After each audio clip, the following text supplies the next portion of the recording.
You know this man. Maybe you grew up with him, maybe you married him, maybe you are him. He's the one who shows up when something breaks. The one who doesn't need to be asked twice. The leaky faucet, the engine that won't start, the fence that collapsed after the storm, he handles it quietly, completely. And then he walks away like it never happened. Most people look at that and call it a useful skill, a practical personality, a nice thing to have around the house. Psychology calls it something far more specific and far more revealing. Because the drive behind it, the satisfaction he gets from it, the silence he falls into while doing it tells you almost everything about how this man is built on the inside. By the end of this video, you'll understand exactly what's going on underneath the competence and why the men who know how to fix everything are often carrying something the rest of us never thought to look for. This man exists in every family, every era, every culture. You find him in rural towns and city apartments. He might drive a truck or work in an office. He might be your father, your brother, or a neighbor who showed up with a drill without being asked. What gives him away isn't what he says. It's what he does. He notices what's broken before you mention it. He shows up prepared. And when the work is finished, he doesn't wait for the applause. He moves on to the next problem. Researchers who study attachment and masculine identity have noted something striking. For a significant subset of men, hands-on competence functions not just as a practical skill, but as a primary identity structure. It's the lens through which they understand their own value, their place in a group, and their emotional safety in the world. We're going to walk through 7 reasons why these men are wired this way and why understanding it changes everything about how you see them. Let's start with something that surprises almost everyone. For these men, fixing things isn't a practical skill. It's how they say, "I love you." Psychologist Gary Chapman identified acts of service as one of the 5 core love languages, but in men who are introverted or who learned early that words were unreliable, this runs deeper than affection. When verbal emotional expression feels unnatural, or when it simply was never modeled for them, the hands become the voice. Research on introversion and attachment consistently shows that action-oriented men route their emotional life through doing, not saying. So when this man rebuilds your engine without being asked, or replaces the broken lock at midnight, or fixes the thing you mentioned once and thought he'd forgotten, he's not just being practical. He's telling you something in the only language he fully trusts. But fixing as language is just the surface. What's happening inside his mind while he works? That's where it gets fascinating. When these men get to work, something specific happens in the brain. Mihaly Csikszentmihalyi, the psychologist who spent decades studying peak performance, called it flow, complete absorption in a challenging task where time disappears, self-consciousness fades, and the mind becomes unusually quiet. His research found that flow is most reliably triggered by tasks that match a person's skill level with just enough difficulty to demand full attention. Manual problem solving, diagnosing an engine, rewiring a panel, rebuilding a structure hits that threshold almost perfectly for men who've spent years developing these skills.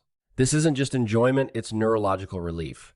For men who carry anxiety, rumination, or emotional weight they can't easily put into words, flow is the one place the noise stops.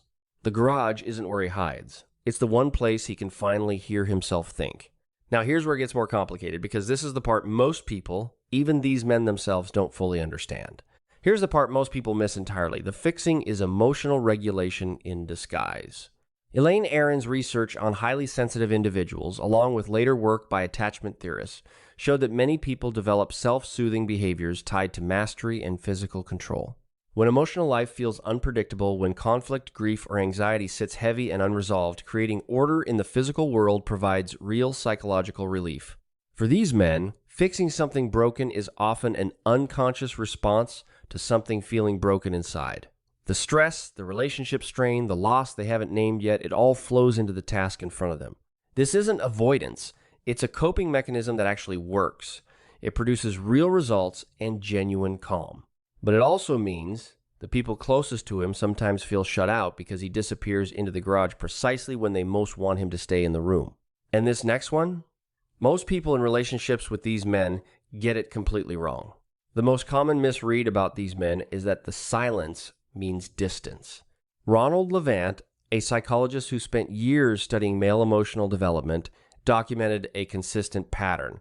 He called normative male alexithymia, a limited vocabulary for emotional states that affects a large portion of men, shaped by early socialization that rewards action and suppresses emotional expression. His research found that many men don't repress emotion deliberately.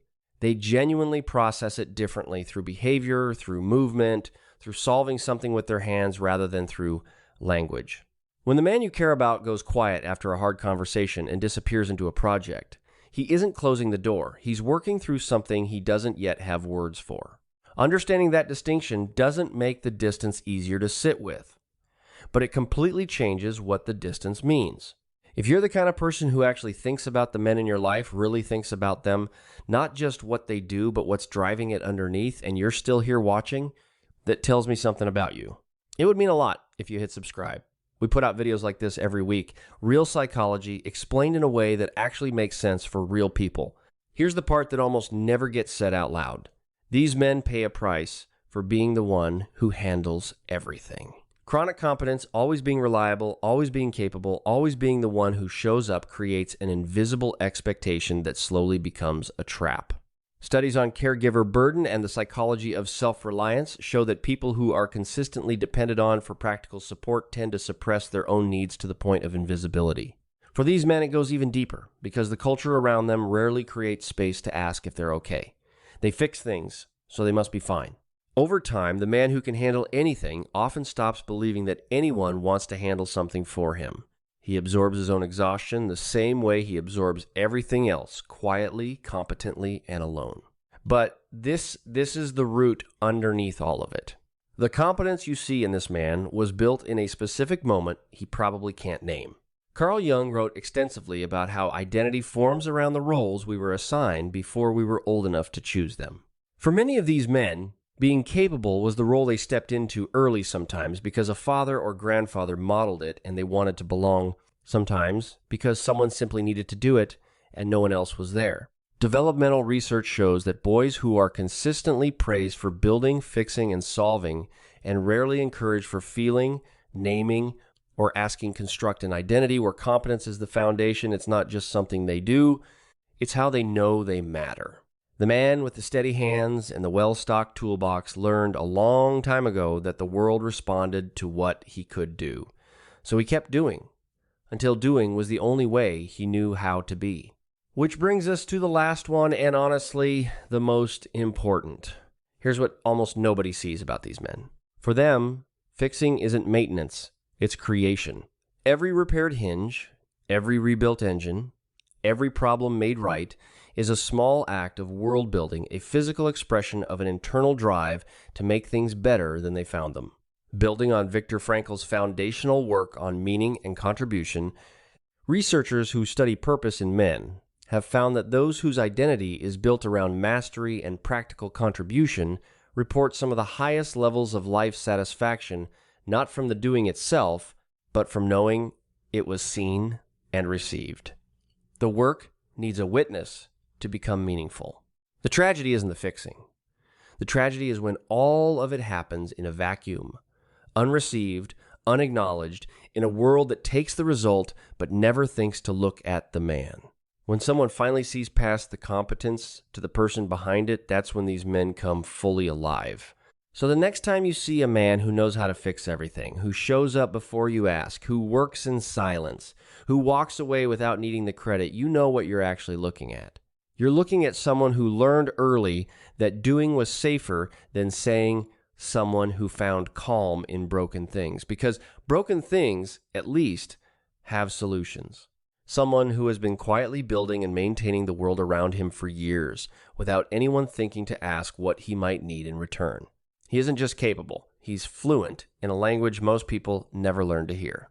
And the people who stop long enough to really listen to what he's been saying with his time, with his hands, with every problem he quietly makes disappear, those are the ones who actually get to know him, really know him. If you want to go deeper on how introverted men show love and why they pull away when they're hurting most, I made a video on exactly that, and I think it'll hit just as hard. It's right here when you're ready.